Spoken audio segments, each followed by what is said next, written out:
right. අද අපි ආරම්භ කිරීමට ගන්නේ business and accounting studies කියන විෂය. This is important subject for the students, those who do Sri Lankan syllabus, Sri Lankan ordinary level syllabus. So this is the grade 10 book. Then today I will start from the accounting part, the chapter 4, introduction to accounting.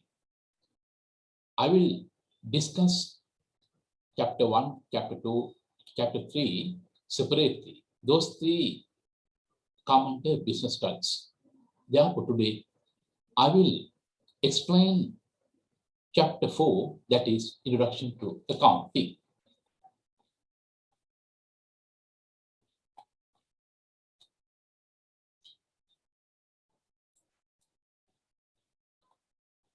Right.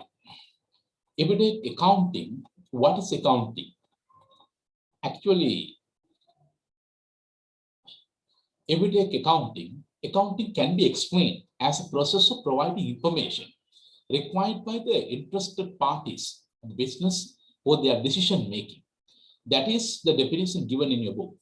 Accounting can be explained, or accounting can be defined as a process of providing information required by the interested parties of a business for their decision making.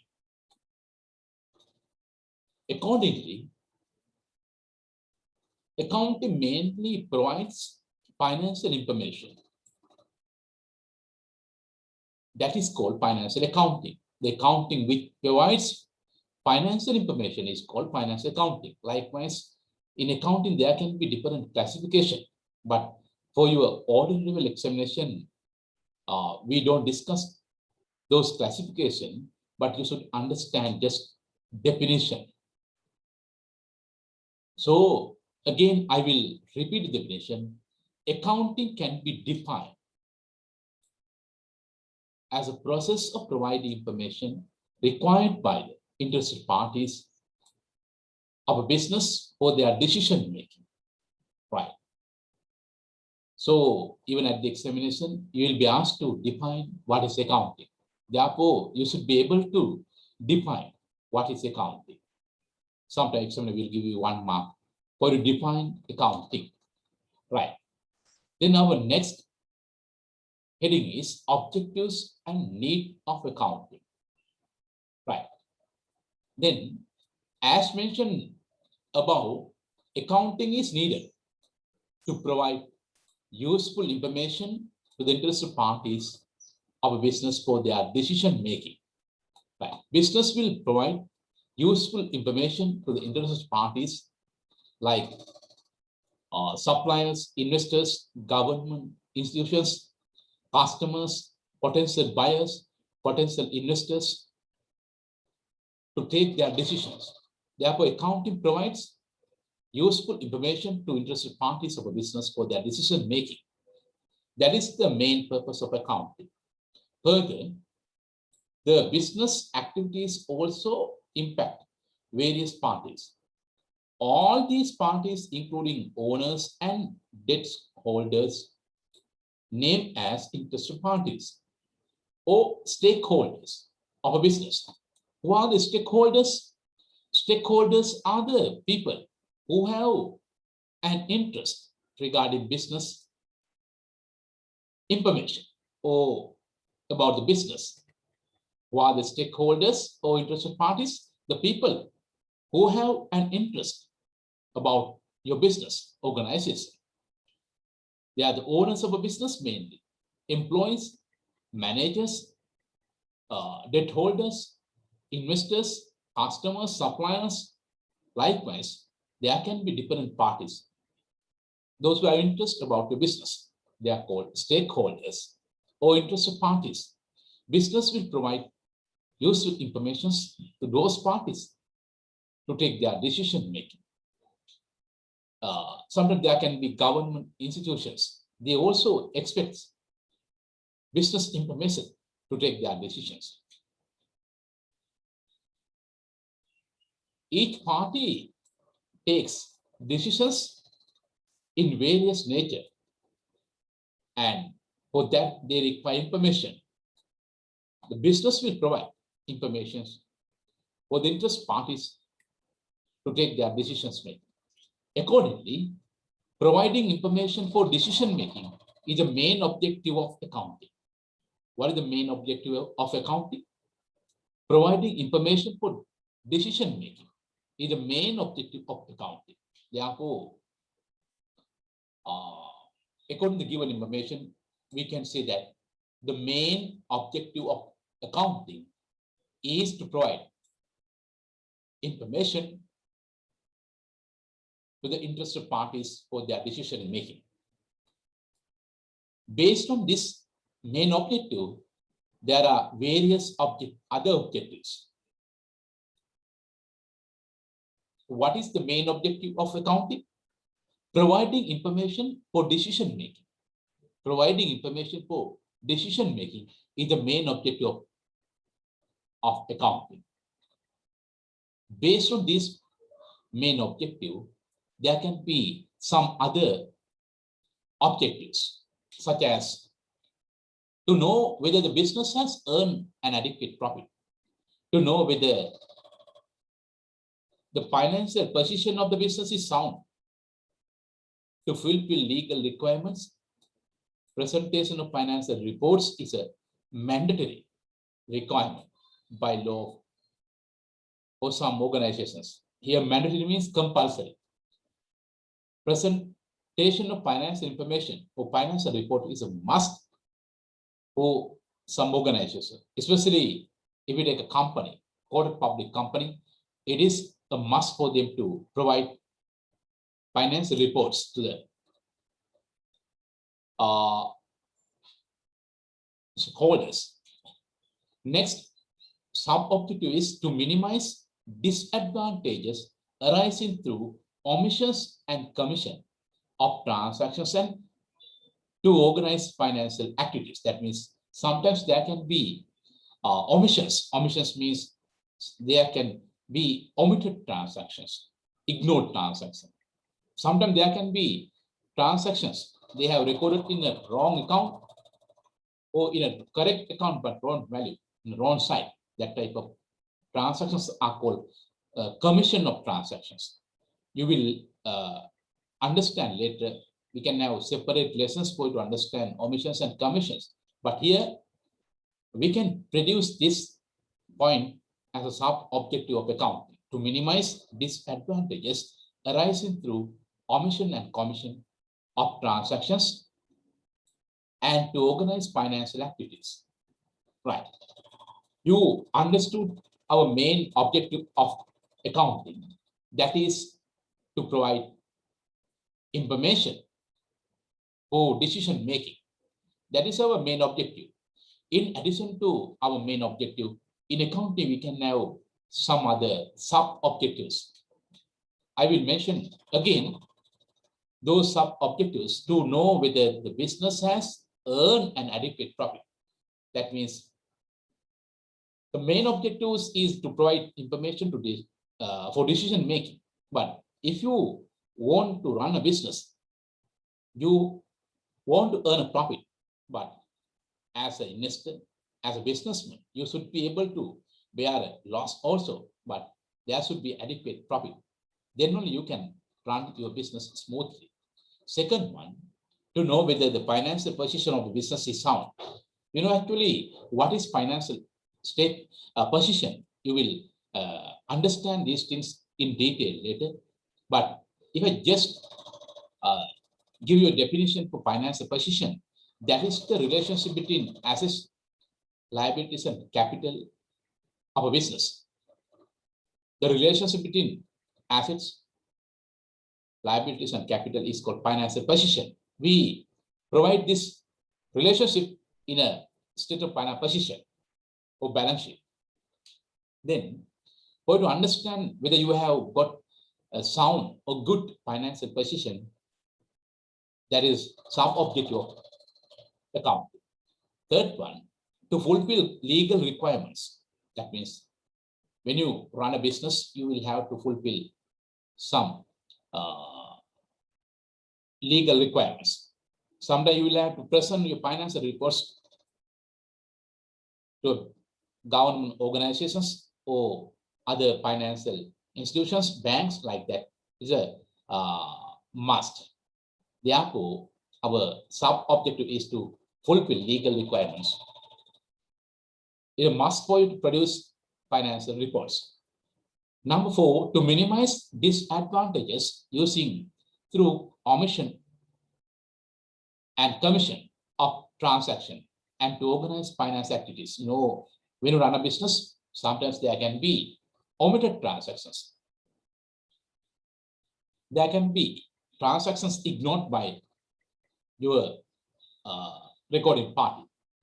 Sometimes they may have recorded correct transaction in the correct account, but in wrong side, wrong value. That type of things is called errors of commission. Therefore, if you properly maintain your business transactions, then you can avoid omissions and commissions. Therefore, another sub-objective of accounting is to minimize disadvantages arising through omission and commission of transactions and to organize financial activities. Right. In order to fulfill above objectives, accounting provides various types of reports to the interested parties. These reports are generally termed as financial statements. These financial statements are based on the business transaction. Right. You know, in a business, first you have to identify business transaction. Then we have to collect information regarding those business transactions. Thirdly, we have to record those transactions in a set of books. Fourthly, we have to post business transactions from day books to ledger. Then we have to summarize and prepare a trial balance. And finally, we prepare financial statements. Under financial statement, we can present income statement or comprehensive income statement. Number 2, statement of financial position. Number 3, cash flow statement. Number 4, statement of changes in equity. But for your syllabus, we basically provide income statement. Number 2, statement of financial position. But cash flow statements and statement of changes in equity will be discussed under advanced level syllabus. Therefore, under your syllabus, we will discuss only income statement and state of financial position under financial statements. Right. Then we can move to business transaction. You know, in a business, there can be different type of transactions. If you are running a business, then there can be business transactions occurred in a business. For example, sales of goods for 10,000 or 100,000, monthly salary payment of 50,000 rupees, or obtain a bank loan of 300,000 rupees, or electricity payment of 5,000 rupees, or somewhere there can be payment of telephone bill 5,000 rupees, receipt of 50,000 from debtors or customers or accounts receivable, payment of advertising expenses 20,000 rupees. Likewise, in a business, we can have different type of transaction. Then you should be able to define what is transaction. Actually, when a business carries out its activities, it requires to exchange resources with various parties. For example, when a business purchases goods on cash basis, cash and goods are exchanged. Cash and goods are exchanged between the business and the supplier. Accordingly, a transaction can be defined as an exchange of resources between a business and other parties. What is transaction? A transaction can be defined as an exchange of resources between a business and other parties. Even in your book, they have given you a transaction can be defined or can be identified as an exchange of resources between a business and other parties. In a business, there can be various types of transactions. Among those transactions, the transaction of which their value can be measured in terms of money are considered in accounting. That means in accounting, we consider only the transaction which we can measure in monetary terms. Therefore, we don't consider about the transaction which we cannot measure in monetary terms. If we take managers' skills or business environment or what we cannot measure in monetary terms, we don't consider as a transaction in accounting. Therefore, we consider the transaction which we can measure in monetary terms as business transaction. In addition to the exchange of resources mentioned above, some events that had occurred in business are also considered in accounting. You know, even in business transaction, there should be exchange of resources between the business or a business and other party. But sometimes there can be a transaction which doesn't have an exchange of resources, only one part transaction. If we take damage of trade stock, then sometimes there cannot be involved other party, but it has happened automatically, naturally. A trade receivable that becomes a bad debt. That means if a business sell goods or provide a service on credit basis, the people who purchase goods or go to the service from business are called debtors or accounts receivable or customers. They will be given a credit period, then finally they will pay after their credit period or within the credit period. But if the customers don't pay for a long period, even after the given credit period, the management of the business can take a decision to remove their values from the books. Then it is called a bad debt, that is loss for the business. But if you take this type of transaction, no exchange of resources, one party involvement. Therefore, these type of transactions are called event. They are not transactions, right? These events are also considered as transaction in a broader sense in accounting. Most of the transactions that occur in a business are associated with purchases and sales of goods and providing services. Such transactions could be made either on cash or credit basis. If the value of the transactions is settled at the point of the transaction, it will be considered as a transaction on cash basis. That means the person who purchased the goods or the service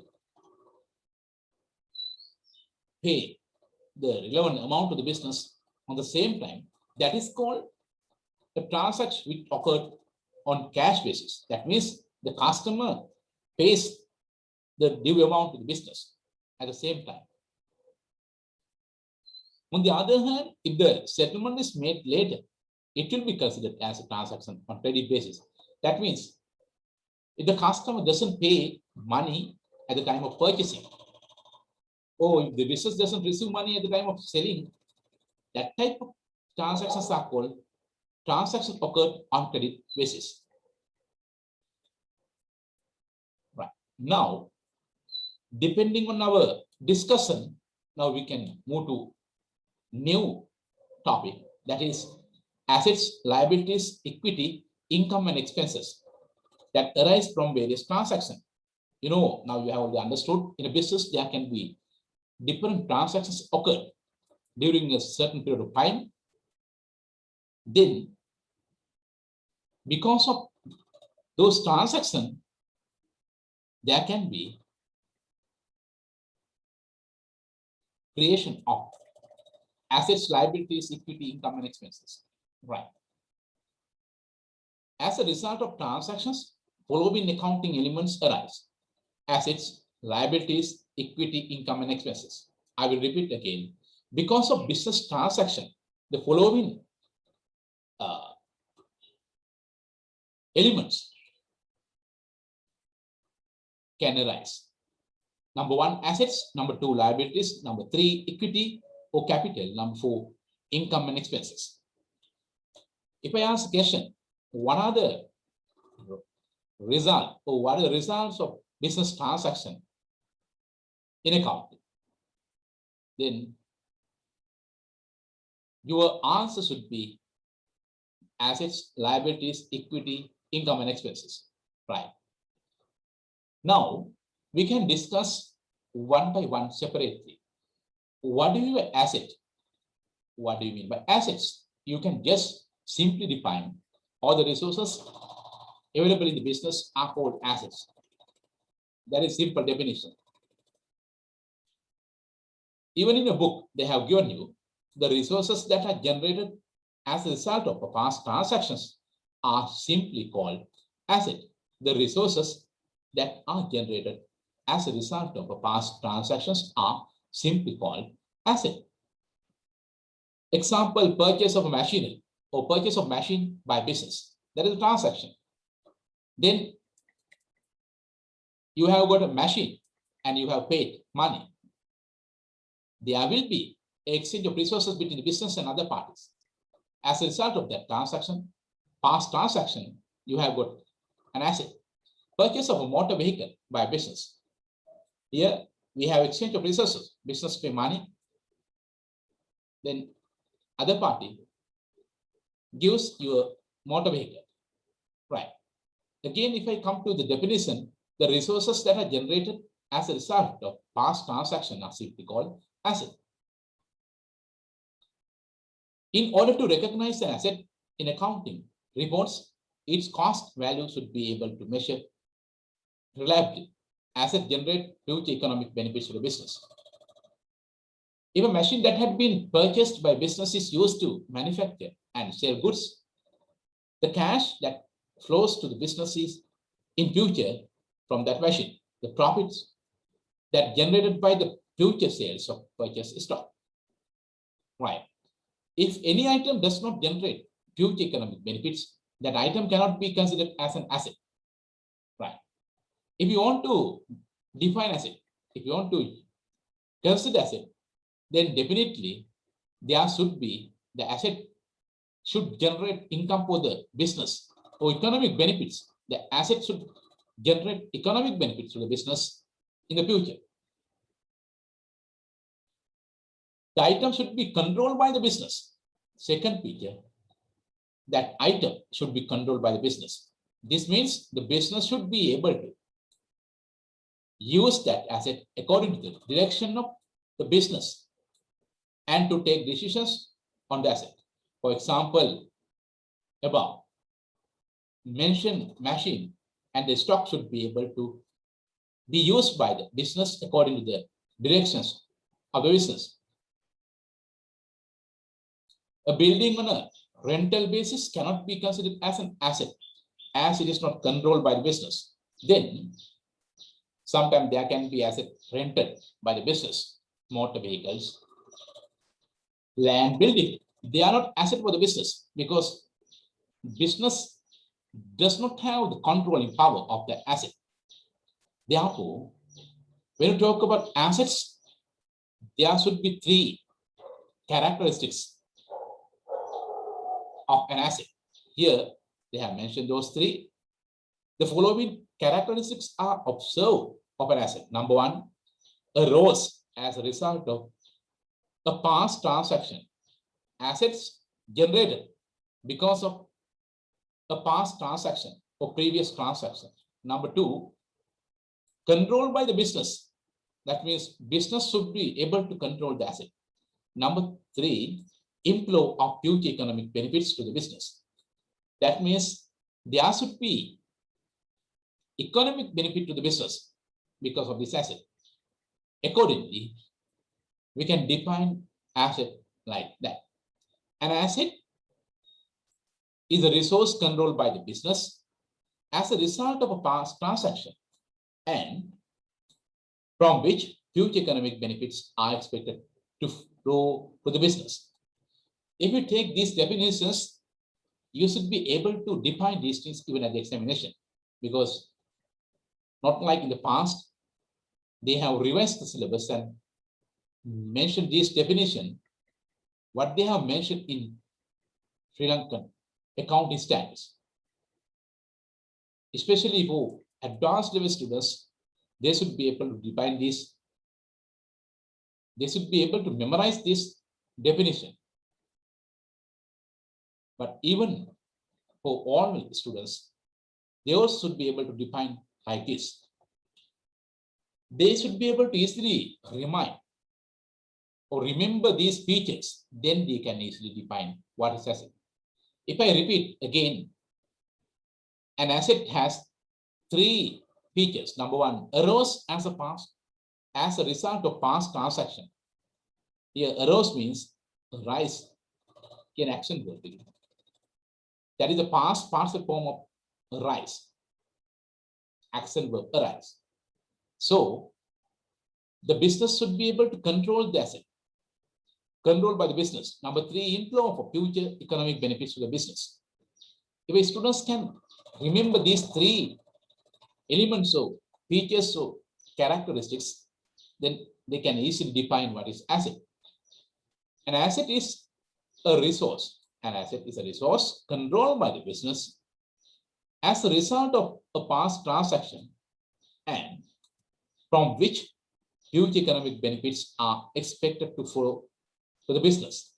Right. Now you understood what is asset. Example, land and buildings, machinery, furniture, equipment, stocks, debtors, including receivables, cash at bank, and cash in hand. What are the examples for asset? Land and buildings, machinery, furniture, equipment, stocks, debtors, including receivables, cash at bank, cash in hand. There can be other example also, but I just got what is given in your textbook. Right. Again, we can classify your assets into two parts. The asset, our business can be categorized into two types as follows. Number one, current assets. Number two, non-current assets. If I ask a question, how can you classify assets? Answer, number one, current assets. Number two, non-current assets. Right. First, we can discuss current assets. What do you mean by current assets? Those assets expected to be used or sold or converted into cash within a short time period as 12 months in the ordinary activities of a business are classified as current assets. If I repeat the same again, the assets that are expected to be used or sold or converted into cash within a short time period as 12 months of period in the ordinary activities of a business are classified, are defined as current assets. If I simply define those assets which can be used, sold or converted into cash within a short period, that is 12 months of period, in ordinary activities of a business are called as current assets. Example, stocks to be sold or inventory, trade receivables that needed to be recovered within 12 months, prepaid expenses, cash in hand, cash at bank. Right. Now we can move to second type, of asset that is non-current assets, so fixed assets. Our all term is fixed assets. What do we mean? Non-current assets. Those assets which are acquired by the business to be used to generate income for the business for a long period are called as non-current assets.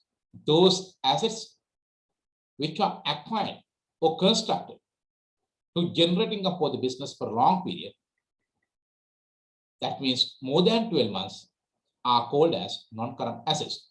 Here they have given you all the assets that cannot be considered as current assets are considered as non-current assets. That is also okay. That means those assets which do not come under current assets are called as non-current assets. For example, land and buildings, machinery, office furniture, equipment, motor vehicles are coming under non-current assets. If I give you the definition again, those assets which are acquired to construct to generate income for the business for a long period are called as non-current assets. Right. Then we can move to liabilities. What do you mean by liability? Payables of business that had arose as a result of past transactions could be simply considered as liabilities. Payables of a business, that means what we have to pay, that had arose as a result of past transaction, that means because of a past transaction, it has happened, could be simply considered as liability. Then, for example, a loan obtained from a bank, that is a liability. Then, if you have purchased goods or got a service on credit, that is also liability. If you haven't paid fully for expense, then unpaid amount also will be liability. Likewise, we can simply define payables of business that had arose as a result of past transactions could be simply considered as liabilities. A business is bound to repay these liabilities in future. Therefore, these are considered as current obligations. When these liabilities are settled, the resources which generate future economic benefits, assets, will flow out from the business. Further, in order to show a liability in the accounts, its amount should be able to measure reliably. That means we should be able to measure the value of liability reliably, correctly. Right. In settling a bank loan, it required to pay cash and cash outflows from the business. Even for a liability, there should be exchange of resources between the business and other parties. Accordingly, following characteristics are observed of a liability.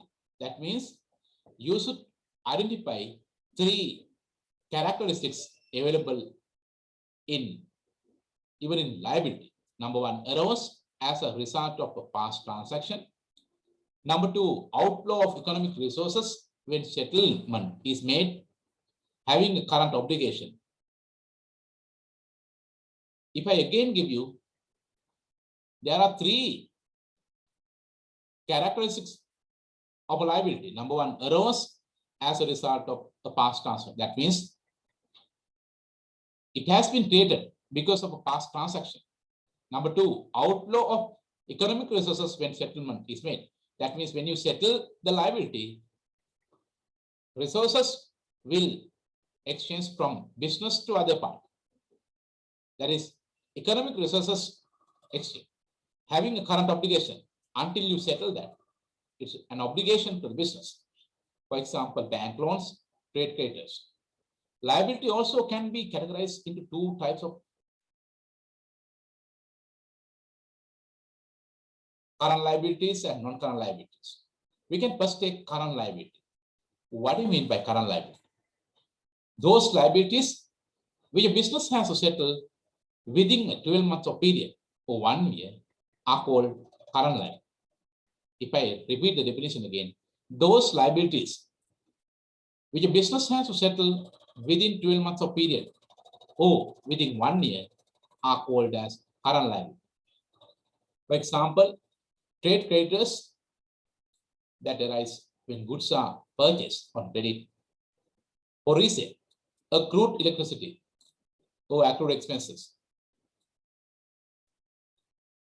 The liabilities that should be settled within a short period of time as within 12 months are classified as current liabilities.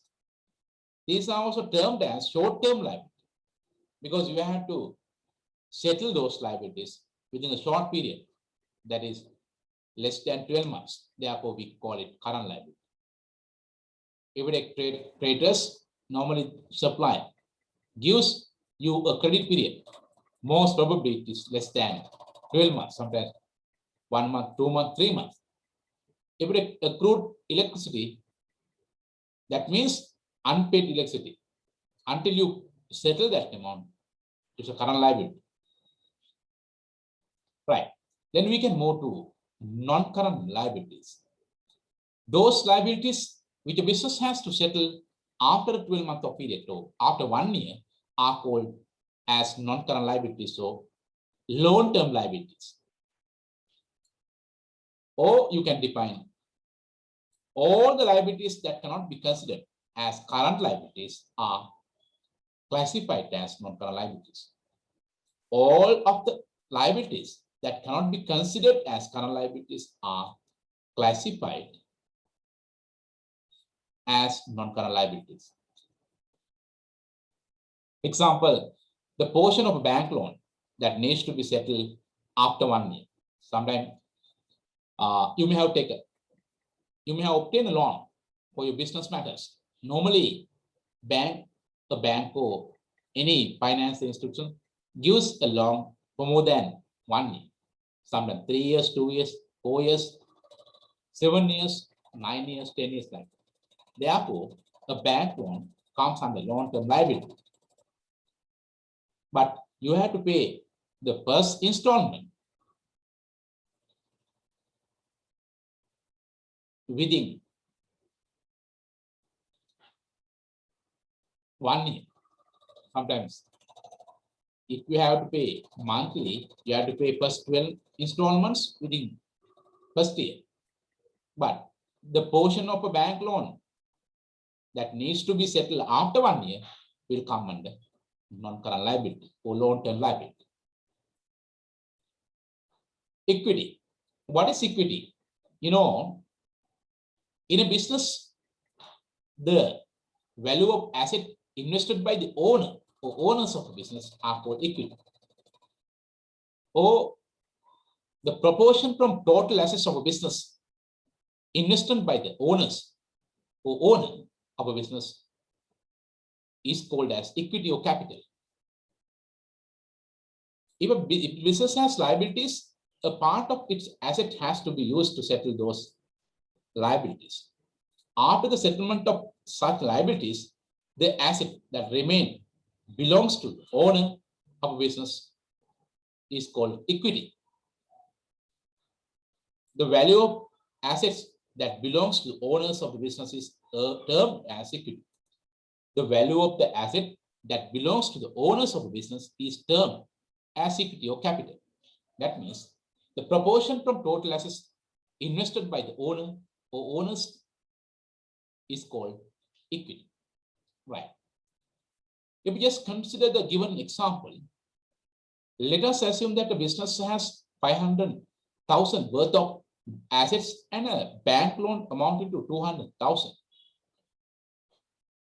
200,000 out of 500,000 of asset has to be used to settle the bank loan. And therefore, the remaining of asset worth of 300,000 belongs to the owner. In a business, we have got 500,000 worth of assets. Out of 500,000, they have acquired by using bank loan of 200,000. Therefore, After settle 200,000 of bank loan, the remaining part is 300,000 from total asset. That comes under owners, or that belongs to owners. Therefore, we can say just assets, total assets minus liabilities equal equity. If you want to calculate value of equity or capital, you deduct total liabilities or external liabilities from asset, then you take equity value. In a sole proprietorship, the capital invested represents the equity. Sole proprietorship means only one owner in the business. Therefore, in a sole trader business, capital invested by the owner represents the equity. That means equity equal capital. Our next heading is income and expenses. Income and expenses. Actually, we use these two to calculate profit or loss of a business. Therefore, profit of a business is the difference between income and expenses. Accordingly, we can say profit of a business equal income minus expenses. How can you calculate profit of a business? You have to deduct expenses from the value of income. Then you can easily reach to profit. Profit belongs to the owner of the business or owners of the business. Therefore, profit must be added to the equity. Profit can be calculated separately and therefore it can be added to the equity. Alternatively, income could be added to the equity and expenses could be deducted from the equity. In other words, equity is increased by income and decreased by expenses. That means if you have got any income, it will affect to increase your equity. If you have made any expense, it will affect to reduce your equity or capital. As mentioned above, income belongs to the owner. Therefore, it should be added to the equity. As a result, equity increase, however, an increase of equity does not occur only from receipt of income. When owner brings additional capital to the business, it causes to increase the equity. This means inequity is not considered as an income. That means this increase in equity is not considered as income. That means if the owner has invested his or her additional capital to the business, it doesn't mean as an income, or it does not consider as an income. Therefore, depending on the above explanation, we can again define what is income. Therefore, we can, here you are given in red. Therefore, income can be defined as an increase in equity. Income can be defined as an increase in equity, except due to the increases from capital introduction by owners. Again, we can explain income can be defined as an increase in equity or capital, except due to the increases from capital introduction by owners. Example, sales income, interest received, rent received, commission received. If I give you those examples again, there can be increase in equity because of sales, because of interest received, because of rent received, that is an income, because of commission received. Income can be defined as an increase in equity except due to the increases from capital introductions by the owner. As income belongs to the owners, expense should be borne by the owners. That means if you say income belongs to the owner, expenses also should be borne by the owners, because we use expenses, we incur expenses to generate income. Therefore, if income belongs to the owners, expenses should be borne by the owners. Therefore, expenses should be deducted from the equity and it causes to reduce the equity. However, a decrease of equity does not occur only from expenses. When owners take goods or cash out of the business for their private use or personal use, which is termed as drawings, equity decreases. Like how we define income, there can be other things which will affect to decrease equity. Therefore, you can't just say if there is any decrease in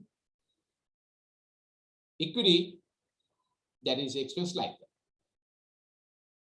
Because there can be decrease in equity because of some other matters like drawings.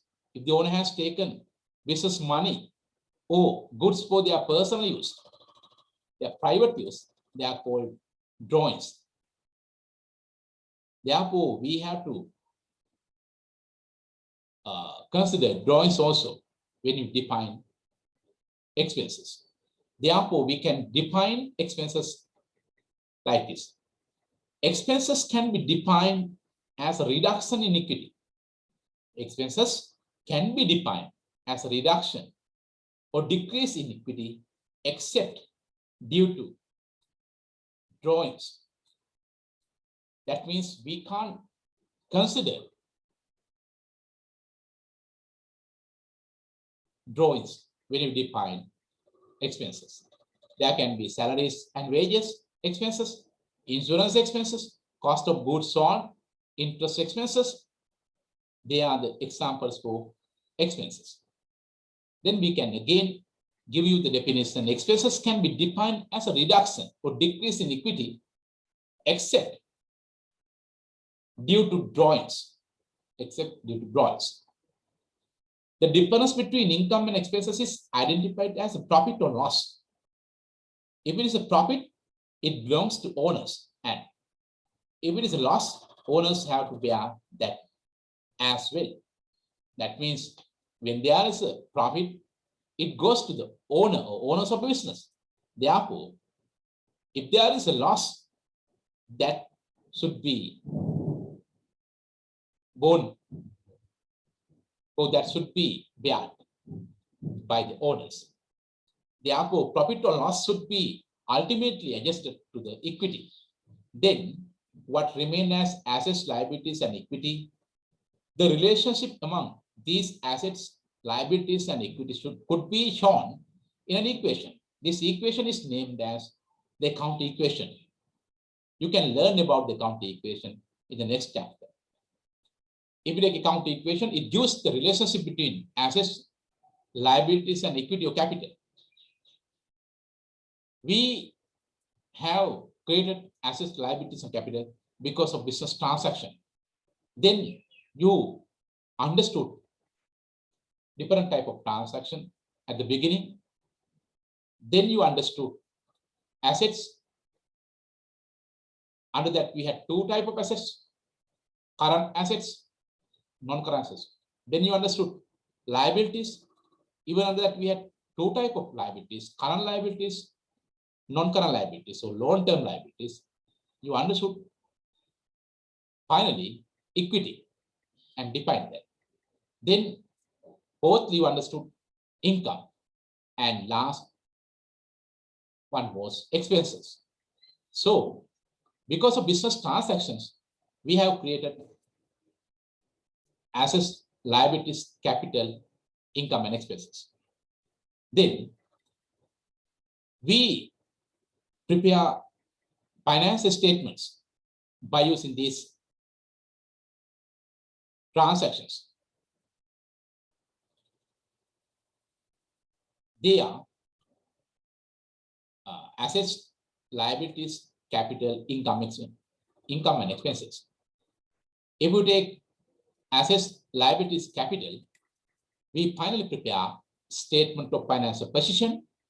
By using income and expenses, we prepare income statement and calculate the profit or loss earned by the business. Then in your next chapter, we will be discussing about accounting equation. Then until we meet to discuss account equation. You follow these definitions, examples in a good manner. Thank you.